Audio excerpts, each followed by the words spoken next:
ल मेरो गाउँको यो कृषि गर्नको लागि बोट बिरुवालाई लागि पानी ल्याउन लागि माथि झरनाबाट यहाँ भाइले बोक्दैछ पाइप। अघि मैले नि बोकेको एकछिन त थके लाग्यो। अब सर बाबु त्यहाँ माथिसम्म बोक्नुपर्छ अनि तान्नी हो बल्ल। ल यो हो, यहाँ हो बिरुवा रोप्ने। यहाँ अलि पानीको असुविधा भएको भएर अलि माथि पानी ल्याउनु पर्ने छ। यस्तै छ साथीहरू गाउँले जीवन।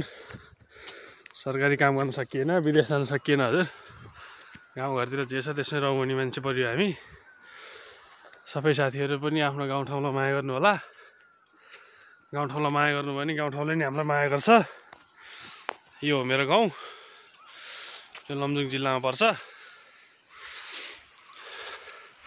यस्तो छ साथीहरू, यस्तो छ। पानीको लागि चाहिँ अलि असुविधा भएको र माथिबाट ल्याउनु पर्ने हुन्छ। अब बोट बिरुवा यताउता लाउने हो यहाँ मैले फलफुलको। उहाँ मेरो बा हुनुहुन्छ झ्याङहरू फाँड्दै। यस्तै छ साथीहरू, यस्तो छ। यो चाहिँ म परेँ है साथीहरू। यो चाहिँ यहाँ पाइप गाड्नलाई हो। ल हेर्नुहोस् पानी यहाँ पनि ल्याइरहेको।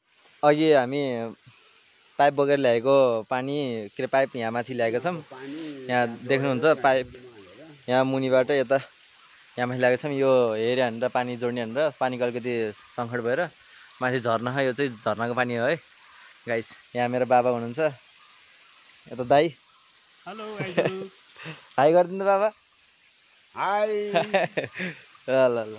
अनि ऊ त्यहाँ त्यो चाहिँ खानपानीको हो। हामीले पनि यता खानपानी जोड्ने भनेको अलि मिलेन, त्यही भएर यही झर्नाकै पानी लगेर त्यो माथि तल सुन्तला खेतीहरू गर्ने भन्थ्यौँ। अनि त्यहीँ हाल्ने भनेर अनि पाइप भर्खर लतार्दै ल्याइयो। यहाँ माथि ल्याउँदा साह्रै दुःख पाइयो। बल्ल बल्ल यो भिर चढेर आएको यो ठाडो भिर। अब यहाँबाट पानी जोड्नको लागि यो पुरै खनेर अनि यता गर्नुपर्छ। त्यही हो। ल गाइस।